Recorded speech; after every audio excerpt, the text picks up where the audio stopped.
Oi pessoal, sejam bem-vindos a mais um vídeo do Plantão Geek. Eu sou a Miss Walker e hoje, continuando aqui a nossa maratona da quarta temporada de Stranger Things, esse aqui é o quadro do Cine Geek. E pra quem não sabe, né, pra quem tá vendo aqui o meu canal pela primeira vez, seja muito bem-vindo, seja muito bem-vinda. Eu já vou pedir aqui pra você se inscrever no canal e deixar o seu like, tá? Porque me ajuda demais. Mas o Cine Geek, ele é um quadro que a gente não só reage às coisas aqui que a gente vai estar assistindo, mas também analisa, dando algumas pontuações de cinema. Eu sou uma pessoa que eu trabalho com cinema há quase 10 anos e eu gosto de compartilhar esse conhecimento com a galera, apontando alguns detalhes que possivelmente você perdeu enquanto estava assistindo ali a sua série favorita, o seu filme favorito. A gente reviu a primeira, segunda e terceira temporada de Stranger Things e agora vamos pro episódio 8 da quarta temporada, então estamos quase acabando a nossa maratona. O episódio de hoje se chama Papai, né, ou Papa, depende aí se você tá vendo em inglês ou português, mas ele basicamente se refere ao Brenner, né, e todo ao destino que esse personagem vai ter nesse episódio. Como de praxe, eu vou pedir pra você comentar aí embaixo os seus momentos favoritos enquanto a gente estiver assistindo aqui, e sem mais delongas, vamos lá, vamos começar aqui a assistir ao episódio 8.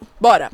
Lembrando que esse episódio ele correspondeu aí ao segundo volume da série, né? Então a gente teve que esperar entre o episódio 7 e o 8 pra assistirmos. E foi a partir desse momento que a Eleven vai começar a bloquear alguns conhecimentos que ela teve nessa época, né? Que o Brenner disse que ela entrou num estado de coma, esqueceu muita coisa, né? Acabou desmaiando, desaprendeu muitas palavras, desaprendeu muitas coisas, basicamente, né? Isso justifica bastante o comportamento da Eleven na primeira temporada, né? Isso tudo tinha rolado com ela alguns anos antes, ela entrou num estado ali comatoso. Então fez pleno sentido, né? O porquê que ela era tão retraída ali na primeira temporada. Brenner tatuador, tá? Is there, Nancy? Mano. É muito bom, cara. Esse apavoro que deram na Nancy, acho sensacional. Olha que legal esse enquadramento que vai ficando torto enquanto a pessoa corre, justamente pra trazer aquela percepção de mundo invertido, né? De algo que não está comum ali, né? Qual seria a música capaz de acordar a Nancy dessa situação, né? Fica aí a dúvida. Olha só os enquadramentos em high shot, que seria basicamente vindo de cima pra baixo, pra passar a sensação de que algo superior a Nancy está no comando, né? Então é por isso que você escolhe enquadramentos desse tipo. Como a Nancy é minha personagem favorita, nessa hora aqui eu só tava segurando a mão de Deus mesmo, sabe? Eu tava, meu Deus, vão matar a minha favorita, cara. Isso porque eu não sabia que eles iam reviver a Max, né, no final da temporada, senão eu nem tinha ficado com medo. Ai, que tensão! Nossa, eu amo esse enquadramento, tá, gente? Agora vamos para as visões da Nancy, muito importantes. Mano.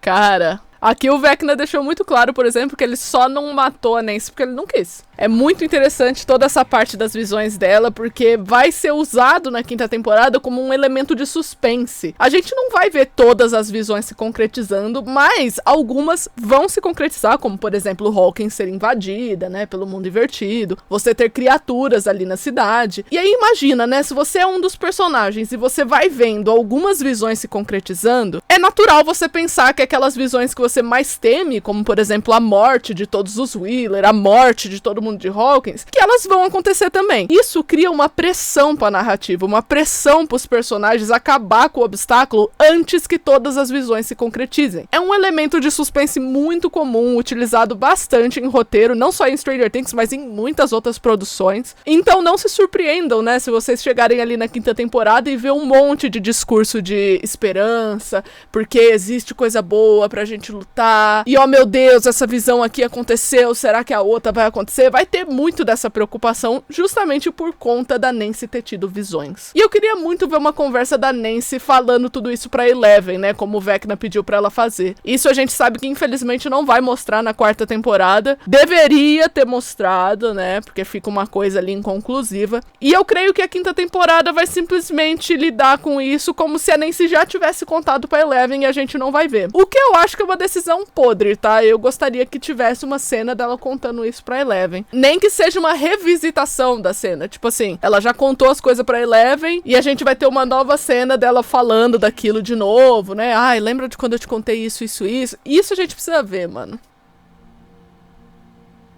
Jopper! Eu quero muito ver como é que eles vão justificar o Hopper zanzando em Hawkins, gente. Tipo, o que eles vão achar da volta dele? Eu tenho muito essa curiosidade. Ai, cada vez que eu vejo o plot russo, eu lembro que ele vai ser completamente inútil na 5ª temporada. Tipo, não vai ter nada disso, mano. Não vai explicar nada, sabe? Nossa, que bola fora que foi esse plot russo. Tinha tanto potencial, mas foi uma bola fora enorme. Maldade também, tá? Os caras abrindo o bicho vivo. Que isso? Eu em prol dos Demogorgons, né? Ah lá, essa foi a parte que foi um grande furo ali por parte do plot russo. Como é que os caras têm uma partícula do Mind Flayer na Rússia e simplesmente eles nunca mais vão falar sobre isso? Gente, uma partícula do Mind Flayer. Que isso, sabe? E pronto, tipo, abafa. Mano, Eleven teve 3 paradas cardíacas nessa missão aí do Projeto Nina, sabe? Vocês já pararam pra pensar nisso? Os caras fez o coração dela parar 3 vezes e tiveram que reanimar ela das 3 vezes. Coitada, velho. Ela destravou os poderes, agora vai! Agora ela está completa, né? Pra quem nunca compreendeu essa cena na sua totalidade, agora não tem nada que ela não saiba sobre o passado dela, agora não tem nada faltando, digamos assim, não tem nada receoso, nenhum evento traumático que ela desconheça. Com isso, ela está completa. E com isso, ela consegue ter os poderes de volta. Mano, cientistas choquitos olhando pela janela. O bom é que agora ela, tipo, eu consigo me defender agora, tá bom? Se alguém tentar fazer alguma coisa que eu não quero. Nossa, coitado do Jonathan, ele tá nanando no carro. Ele tentando animar, né? Coitado, boas intenções, Will. Eu adoro essa cena. Acho muito bem escrita, inclusive, tá? Aqui. Aqui é o momento que o Mike vai verbalizar todos os receios dele que a gente já tinha analisado aqui no Cine Geek, pra quem não sabe. Que é justamente a questão da autoestima do Mike, né? Dele se sentir insuficiente pra Eleven. Pra ele, a Eleven é perfeita, sabe? Ela tá num pedestal, ela merece a melhor pessoa possível do lado dela. E ele não tem essa autoestima, né? Ele não se considera uma pessoa ao nível dela. Então, da mesma forma que, por exemplo, a Eleven acredita que ela pode perder o amor do Mike, o Mike também acredita que pode perder o amor da Eleven. Ou seja, esses dois personagens, eles precisam alinhar os seus meios de comunicação, a forma que eles expressam esse amor, assim, de forma satisfatória para o outro, né? A Eleven, por exemplo, é uma personagem que precisa de palavras de afirmação, né? Então ela precisa ouvir que alguém a ama e tudo mais. Já o Mike, ele é muito atos de serviço. Ou seja, quando ele vai demonstrar pra alguém que ele gosta dessa pessoa, e eu não tô falando só romanticamente, não, tô falando até em âmbitos de amizade, ele faz tudo isso através de ações, né? Então, por exemplo, os caras tá com uma faca na garganta do meu amigo e eu tenho a opção de eu pular de um penhasco e morrer pra salvar esse meu amigo. O Mike pula. Ele faz isso ali na primeira temporada e tudo mais. Então você tem várias demonstrações de afeto que são feitas pelo Mike, né? E com a Eleven não é diferente. E aqui nesse diálogo, uma das coisas que eu gosto bastante é ele expressando esses receios e o Will apoiando muito ele, né? Tentando assim fazer com que ele veja algum senso no que ele tá falando. Além, é claro, de se expressar pro Mike, né? O Will, por exemplo, aqui ele vai ter um receio muito grande, né? De se assumir abertamente como um homem gay. Imagina isso nos anos 80, gente. É aquela coisa que eu vi falando, sabe? Não é apenas sobre, o Will, ele gosta do Mike, ele tem medo da reação do Mike. Não, ele é um homem gay, ele tá percebendo que ele gosta de homens nos anos 80. Então, toda essa questão é sobre o Will, sabe? Essa questão da sexualidade do Will é sobre o Will. E aí a gente tá vendo essa batalha interna do personagem agora, né? Uma coisa, por exemplo, que foi demonstrada também na 3ª temporada com a personagem da Robin, que, por exemplo, achou que o Steve não ia querer mais ser amigo dela, né? Ela ficou emocionada e tudo mais, justamente por ela ser lésbica. Então aquela falta de pertencimento, né? Aquele receio que existia acerca desse tema, nos anos 80 era muito forte. A gente viu isso com a Robin, a gente vai ver com o Will. E se a Robin, por exemplo, já é uma pessoa que já se aceita, né? Ela já se aceita como uma mulher lésbica a ponto dela pensar em ter relacionamentos, é muito provável que a gente veja essa aceitação da própria sexualidade na 5ª temporada, vinda do Will também. Então eu tô muito empolgada pra ver como é que vai ser esse processo. E definindo de uma vez por todas que o Will, por exemplo, não vai perder nenhuma amizade por conta de quem ele é. Eu acho que ele precisa dessa segurança. O Jonathan vai dar um pouquinho dessa essa segurança pra ele na 4ª temporada, mas ele precisa disso dos amigos também, e eu acho que isso vai ser mostrado ali na 5ª temporada, até pelo lado do Mike mesmo, né? Eu já discuti isso várias vezes aqui no canal, que eu acredito que o Will, sim, ele admira, ele tem uma paixão meio platônica ali pelo Mike, mas eu acho que eventualmente ele vai perceber que não é muito sobre o Mike, entende? O Mike é tipo o primeiro menino que ele gostou, e essa sensação de tipo, nossa, eu gosto de meninos, pode ser muito chocante pro Will a princípio, né? Tanto que ele se vê como uma pessoa muito diferente. E na 5ª temporada eu acredito que ele vai perceber que essa questão toda não é sobre o Mike, é sobre a sexualidade dele, é sobre o receio dele não ser aceito. E uma vez que isso for definido, né? Ou seja, uma vez que ele for aceito, aí sim ele vai se sentir livre pra realmente gostar e se apaixonar por pessoas que realmente possam correspondê-lo, por pessoas que ele sabe que são iguais a ele, entende? Assim como a Robin, cara, eles vão literalmente repetir o plot dela aqui pro Will. Só que isso só na 5ª temporada, né? Of course she'll still need you. She'll always need you, Mike. Viu só? Aqui é o momento autoestima do Mike. Tipo, olha isso, mano. I'm just some random nerd that got lucky that Superman landed on his doorstep. I mean, at least Lois Lane is an ace reporter for the Daily Planet, right? But Ele pensando que ele não é ninguém pra ela. You're scared of losing her. Tá vendo? Can I? Ele tem medo de perder ela, ele tem medo de que ela perceba que ele é um nerd qualquer, igual ele falou. Assim como o Will também tem medo de perder o Mike num sentido assim, e se eu falar pra ele que eu sou gay, mano? A gente nem chega no ponto de, e se eu falar pra ele que eu gosto dele, e se eu falar pra ele que eu sou gay, entende? É um receio muito grande, muito comum pra um personagem como ele, sabe? I mean, without Hard, we'd all fall apart. Certíssimo, Will. Even Elle, especially Elle. It's just she's so different from other people, and when you're different, Olha lá. sometimes you feel like a mistake.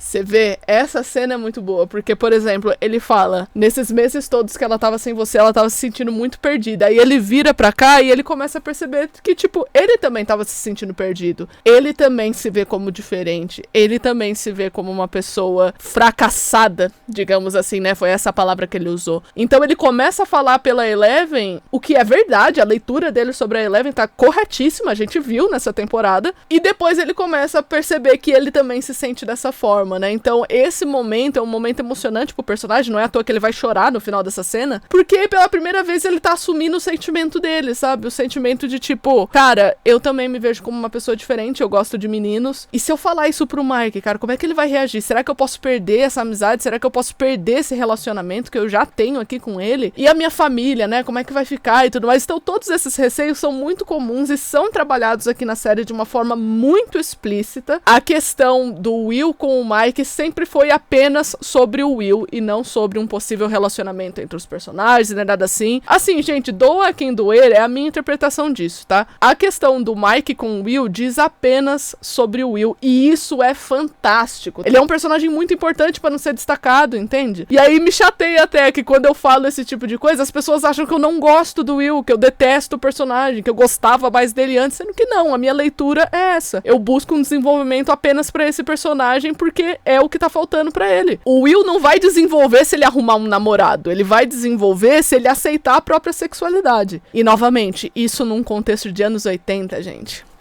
É assim, é o tabu dos tabus. E a forma que a série trata isso, pra mim, é muito interessante, né? Muito interessante, muito bem construída, ao meu ver. Esse é um dos motivos que eu gosto bastante desse diálogo. Vamos continuar vendo aqui.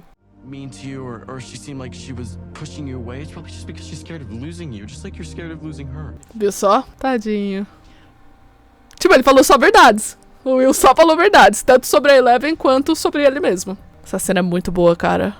Nossa, esse diálogo, os caras canetou muito. Pena que tem muita gente que distorce esse diálogo pra muitas coisas, velho, sendo que ele é tão lindo, é um diálogo tão importante pro Will. E o Jonathan ouvindo tudo e entendendo. Ai, que maravilha. É ouro! Absoluto cinema esse diálogo. Ó, esse velho maldito. Mano, essa parte é muito boa. Eles justificando por que ele entrava no mundo invertido, sabe? Tipo, o cara tava procurando Henry. Henry is putting cracks in this dam, and eventually it will reach a breaking point. And when that happens, Hawkins will fall. 5ª temporada. Dark cloud, Beleza, isso a gente viu no final da 4ª temporada. dead soldiers, Soldados mortos. A gente vê isso no trailer da 5ª temporada. giant creatures. Criatura gigante. Ainda vamos ver, muito provavelmente. There were so many monsters, Muitos monstros junto. Vamos ver, provavelmente. and they were coming into Hawkins. Eles estavam entrando em Hawkins. Vamos ver, provavelmente, né? A guerra total que vai ter no final. He showed me my mom. Mostrou minha mãe. Vamos ver um ataque, né? We were all E agora vem a exceção, né? Estavam todos, o quê? Mortos, provavelmente. Só que eles não vão deixar chegar nesse ponto. Então é aquela coisa igual que a gente falou, né? Você vai mostrando as visões acontecendo e para em determinado ponto pra criar suspense pro personagem. Coitada, a galera tentando ligar pra todo mundo que sabe desses BO do mundo invertido, mas ninguém tá em casa, tem telefone cortado e um monte de coisa. Vecna can't hurt them. Not if he's dead. Olha isso. É isso, mami, tá? Imagina, a menina tomou um apavoro do Vecna, mostrou um monte de visão, mostrou parente morto, um monte de coisa. É a primeira coisa que a Nancy pensa, ele não pode fazer nada disso se ele estiver morto. Vamos entrar lá de novo. Then why fight fair? You're right, he's like 11. But that gives us... Obrigada, Dustin, exatamente. É muito legal essa cena da Eleven vendo os amigos saberem tanto sobre ela, sabe? Tipo, ó, o que é os pontos positivos, os negativos, como é que a gente pode usar isso com base no conhecimento deles com a Eleven. Fantástico, mano. E isso também é interessante pra Eleven ver, porque alimenta ainda um pouco mais aquela percepção dela de que ela e o Henry são realmente muito semelhantes. Isso às vezes dá uma pulga atrás da orelha da Eleven, sabe? Tipo, olha, o Henry representa tudo aquilo que eu poderia ter sido. Ou será que eu sou assim? Será que eu posso ser assim? Enfim, né? Mexe com as questões de confiança da Eleven, então é muito importante você colocar ela ouvindo essa cena toda, porque também desenvolve ela. Olha só, né? O insight que eles tiveram. I can survive again. E aqui a Max sendo heroína, né? Pô, mó triste quando vai pro plot russo, né? Tipo, você vê, a gente tava mó empolgada no plot de Hawkins, aí apareceu o Neve e eu já fiz... Relaxa, Hopper, seu pé não tá quebrado, não. Vocês lembram disso, gente? Que o Hopper, ele simplesmente ferrou o pé dele pra tentar escapar da cadeia e agora eles esqueceram dessa informação. O cara tava lá lutando com o Demogorgon, sabe? Tá de boa, não tá nem bancando mais. Check this out. Is that a grenade? Now, how is any of this legal? A crítica social, né? Como é que isso é legal? Você tem uma loja gigante de arma que qualquer pessoa pode entrar e comprar. Sejam sutis, aí é um grupo de 8 pessoas correndo. Que eles vão roubar o trailer de The Walking Dead, tá bom? Nossa, gente. Não é um carro, não, é a casa de alguém! Every day you lose your house and car in one fell swoop. Mano, pausa! Agora que eu vi. Vocês viram como é que tava o Lucas atrás do carro?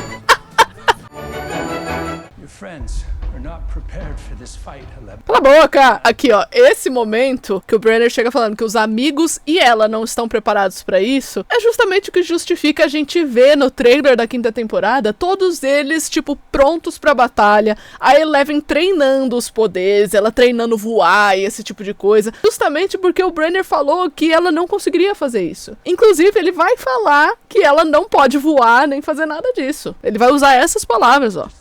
But if you want to stop one, you will need to fly. Pessoal, e ela vai voar. Ela vai voar, tá pronta sim. Inclusive, sabe quem vai falar que ela tá pronta? Que ela pode voar sim? O Mike. Que eu acredito que vai acontecer ali no próximo episódio, né? No episódio final. Ó, pelo menos o Owens topou ajudar a levar ela. Mas o Brenner tá empacando. Aqui a gente vai ter uma pauta interessante. Like 5, 6 kids? 6? Yeah, 6 little nuggets. Learn how to surf or something. Olha a cara da Nancy. É tipo um sonho bonito. Que ela tá afirmando, né? Um sonho bonito. Porém, Except for the 6 kid part, that sounds like a total nightmare. agora vamos pra uma questão que sempre me perguntam nos comentários sobre qual que foi essa parada da Nancy com o Steve, né? Que é uma coisa que já tinha sido deixada de lado e do nada colocaram eles dando umas flertadinhas. Tipo, o que foi tudo isso? Olha, gente, eu sei o que eles tentaram fazer. O que eles tentaram fazer? Mostrar que às vezes as pessoas têm sonhos diferentes. Por exemplo, vocês viram a descrição do sonho do Steve? Que é simplesmente ter uma família gigante, ter 5, 6 filhos, colocar todo mundo num trailer no verão, rodar o país e tudo mais. Ou seja, uma vida bem doméstica, né? Esse que é o sonho dele. E é totalmente louvável, é um sonho bonito, é um sonho todo fofo. Só que, por exemplo, a personagem da Nancy, ela não tem esse mesmo sonho. Inclusive, ela teme um pouco disso. Isso foi dito lá lá na primeira temporada, quando ela fala ali com o Jonathan sobre uma mulher, que no caso a mãe dela, que era toda nerd, popular na escola. Aí ela conheceu um cara que era bem de vida e que dava uma vida ali estável pra ela. Eles se casaram, conseguiram uma casa legal, tiveram uma família grande e foi isso, sabe? A mãe da família nunca mais fez nada assim por conta própria que gostaria de ter realizado, né? Inclusive a gente vê esse desabafo da própria boca da Karen na terceira temporada, né? Ou seja, a leitura da Nancy estava correta nisso. Ela não queria ter esse mesmo destino da mãe. Ela não sonha com esse tipo de vida doméstica que a mãe teve e que depois se arrependeu. Isso é uma decisão da Nancy, isso é uma consequência que houve com a Karen. E tipo, a Nancy não quer isso, cara. Ela quer escrever um livro falando sobre Hawkins, ela quer ser jornalista, ir pra uma faculdade top, esse tipo de coisa. Ela não quer ter uma vida 100% estável, ela é aberta a mais aventuras, ela é aberta a novos aprendizados e esse tipo de coisa, assim como o Jonathan é, porque na cena que a Nancy compartilha o próprio sonho, o Jonathan também fala um pouquinho da dinâmica familiar dele. Ou seja, a Nancy é uma personagem que se coloca em primeiro lugar e o Jonathan é um personagem que ele gostaria de se colocar em primeiro lugar, porque ele não faz isso, né? Ele vive em prol da família e ele precisa das coisas só dele, ele precisa aprender isso. E nessa cena que o Steve compartilha o sonho dele, fica muito claro que as pretensões dele são diferentes das pretensões da Nancy. E qual que foi a tentativa do roteiro aqui da temporada? Foi mostrar que às vezes duas pessoas podem se admirar, podem se respeitar, podem ter tido um passado, podem se amar em determinado ponto, sabe? Tipo, se amar em determinado aspecto aí da vida, só que elas não foram feitas pra ficarem juntas, né? Elas não foram feitas pra constituir uma vida juntas. Esse é o caso da Nancy com o Steve. Pra vocês terem uma ideia, em questão de roteiro, eu acredito que se a Nancy terminasse ali junto com o Steve, apesar de muita gente gostar do casal, gosta do Steve e tudo mais, ia ser um casal legal, né, eu confesso, mas no ponto de vista de roteiro, especificamente de roteiro, ia parecer que a Nancy é como se fosse um prêmio pro Steve. Ah, o cara que era babaca na primeira temporada, ele virou uma pessoa top, né? Uma pessoa muito boa, um camarada super gente boa, assim, que todo mundo gosta, né? Eu não conheço ninguém que não goste do personagem do Steve. Não, todo mundo acha ele legal, ele tem a sua utilidade. E aí, beleza, ele deu um jeito na vida dele e conseguiu a Nancy no final da série. Em questão de roteiro, isso seria totalmente contra aquilo que a personagem da Nancy representa e, acima de tudo, quer pra vida dela. Então, na quarta temporada de Stranger Things, os caras miraram numa lição de moral ali entre Nancy e Steve, num ensinamento, né, num tipo de verdade que seria expressada, mas por conta deles não terem trabalhado bem o personagem do Jonathan nessa mesma temporada, como eles jogaram esse personagem pra escanteio, ficou uma coisa assim desbalanceada, ficou parecendo assim que, nossa, os caras não tinham que inventar, eles colocaram a Nancy e o Steve flertando, e aí ninguém lembra do coitado do Jonathan, e não dá nem pra culpar essas pessoas que não lembram, porque nem os roteiristas fizeram questão, entende? E nessa quarta temporada não foi só o Jonathan que foi jogado de escanteio, né? Todo o plot da Califórnia ali, com exceção da Eleven, foi jogado pra escanteio. Então isso foi erro dos roteiristas, tá? Então essa é a minha análise da situação toda. Eu sei o que eles tentaram fazer, mas não deu certo, porque os roteiristas mesmo vacilou sobre isso. Foi um vacilo muito mais complexo, como vocês puderam ver, mas essa é a minha análise da situação. No final de tudo, gente, vai ser Nancy e Jonathan mesmo, tá? Não tem dúvida sobre isso em questão de roteiro. How exactly do you plan on doing this? But it's my mind, not his, right? Ela seguiu uma lógica certa, Max. Find a happy memory and hide there. Faz sentido. Ai, que fofo. Pera. Was I there? Ai, que fofo, cara. Muito fofo, muito fofo. Os Lumex é muito lindo, gente.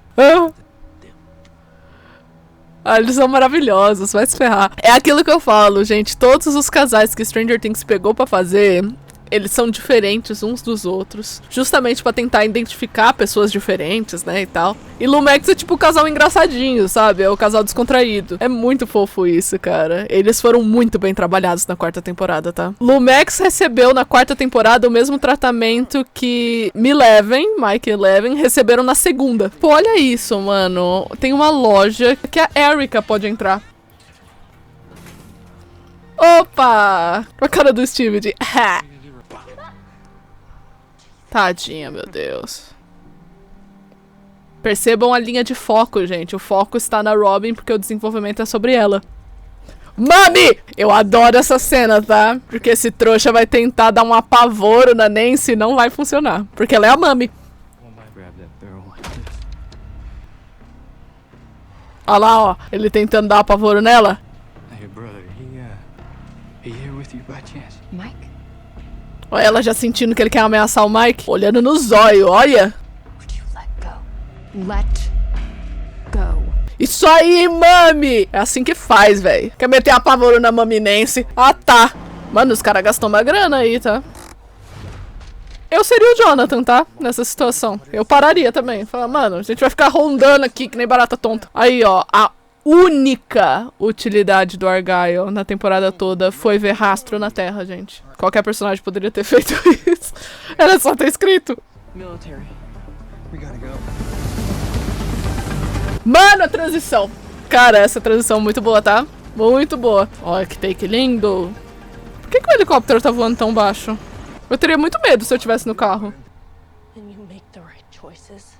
Isso aí, mana. You make the right choice with mama. Isso aí. Essa cena aqui, eu vou falar que sabotaram a Millie Bobby Brown, tá? Porque assim, ela começou a fazer uma cena considerando que era um take longo. Porque era um take longo. Ou seja, né, a câmera fica parada na atriz e vai acompanhando as falas dela. Só que aí chega na edição, eles colocam 528 flashbacks no meio da atuação da menina. Então assim, prejudicou a bichinha, coitada. Então, nossa, eu lembro que quando eu vi essa cena, eu falei, gente, para de mostrar um monte de flashback.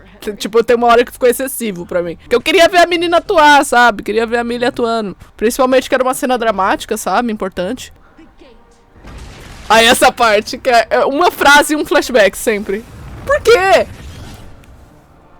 So many dead. Tipo, dá pra ver no So Many Dead o corte abrupto que teve. Ai, que aflição que eu tenho da montagem dessa cena. Mas tudo bem, tudo bem. Now I know the truth. It is not me. It is you. Isso aí. You are the monster. É, chore as pitangas que quiser, Brenner. Vai se ferrar. Lágrima de crocodilo. If you try to stop me, I will kill you. Isso aí! Isso! Ai, minha menina saindo de uma situação abusiva. Filho da mãe, mano. Ai, Jesus. Agulhas, agulhas. Nossa, gente, eu juro que eu queria muito ter visto ela matando ele aqui, tá? Desculpa, mas eu queria ter visto. Pra mim ia ser, ó... Ia dar um monte de trauma nela? Ia. Mas, tipo, ela ia matar, cara. Ela ia matar ele e, nossa, eu ia jogar um confete assim, pá! I won't miss. Não vai mesmo, Mami. Porque você é a rainha, velho. Essa cena aqui eu falei, então, cavando a cova do Ed. Promise me? Aqui já estavam esculpindo a pedra que ia em cima da lápide. Que bonitinha essa cena. Eu gosto dessa cena dos irmãos também. Yet for some reason, you show up to every game. Oh. You're still my brother. Just a fact. Nossa, esse look do Steve foi tudo, tá? Pra mim foi o melhor look que o Steve teve em, tipo, em todas as temporadas foi esse daí. Dessa jaqueta com esse lookinho dele. Mano, a coleira! A casa tá caindo, hein, galera? Não é que ele tá salvando a Eleven, sabe? Ele tá salvando um experimento. Isso que é... Ai, é por isso que tem um asco desse homem, sabe? Agora vem a cena babadeira da Eleven. Detalhe que ela tá meio grog, hein? Imagina a menina no poder máximo. Caraca, bicho, o Mike tem visão de águia. Ele conseguiu ver a mina deitada no chão. Isso é amor, galera. Vai, Mami! Mami não, ela é filha. Vai, filha! Olha, mano. Tem esse meme, né? A Eleven tá farmando aura nesse momento. Nível de aura dela só aumentando assim. Olha a mãozinha! Caraca, mano. Ela tá aloprando os caras, tá? Êêêê! Mano! Mano, o grito da independência acontecendo ali, sabe? Nas margens do rio Ipiranga, Eleven gritou. Fala dela.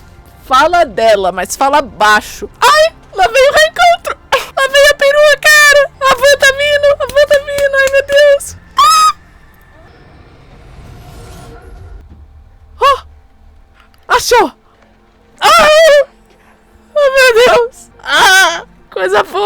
Deus! Lembra do bagulho do foco, né, gente? Você vê que tem, por exemplo, o Will ali aparecendo. O foco fica sempre em quem tá sendo desenvolvido. Ai, gente, o encontro com todos foi tão lindo. Vai lá abraçar seu irmão. Ai, que bonitinho, cara. Eu de Argyle. Ai, que fofo. Queria ter visto um abracinho do Jonathan também, mas tudo bem. Ai, que legal, cara. Ai, que bonitinho eles, cara. O Jonathan é tipo o adulto do rolê, né? Mano, se ferrar uma coleira, sabe? Apesar de eu ter torcido, né? Eu falei aqui que eu queria que ela tivesse matado ele lá embaixo. Essa cena também foi importante. A forma que aconteceu e tal. Eu acho que ele devia ter compartilhado informações antes de morrer, né? Como ele sobreviveu, esse tipo de coisa. Antes de você matar o personagem. Mas agora já foi, né? I'm proud of you, Ela não precisa disso, do seu orgulho, seu lixo. my child. Juro pra vocês que nessa cena eu tava assim, ó. Mas é simbólica pra personagem da Eleven. A libertação do abuso, do ciclo vicioso de abuso. Muito importante. Tanto que ela tá chorando, mas ela tá séria, né? I need you to understand. E fiquei felizíssima que ela não falou que entendia. Porque senão ia ser tipo jornadinha de redenção, né? Pro Brenner. Então ela só tipo, adeus. Não era pra dar conforto pra ele, não. Então foi certinho, mano. Não era pra dar conforto, era só tchau e benção e adeus, velho. Aí a calça branca do deserto. Isso aí! Queixo erguido, ó. Segue adiante. Adorei, adorei. Nessa hora eu gelei, eu achei que o Jonathan ia passar por cima do velho, mano. Eu falei, que isso? Ó que take top, mano. O sol se pondo durante a cena da morte do Brenner, sabe? Pra justamente marcar como se fosse fim de ciclo nesse momento. Uma decisão foi tomada, algo foi terminado. E nesse caso, o pôr do sol tá pro Brenner, né? Tá pro sentido do Brenner. Pensa assim, é como se o sol se pôs para o Brenner. Essa sequência. Gente, pensa numa sequência dessa vezes 30 na 5ª temporada, tá? Com todos os personagens. Sequência de batalha final, sabe? Mano... Esperem, aguardem, porque vai ter, com certeza. Olha, aqui a gente tem também, novamente, né, o sol se pondo. Uma coloração de laranja, não é nem amarelo, é laranja com vermelho, pra demonstrar esse perigo, tonalidade quente. Tchau, tchau.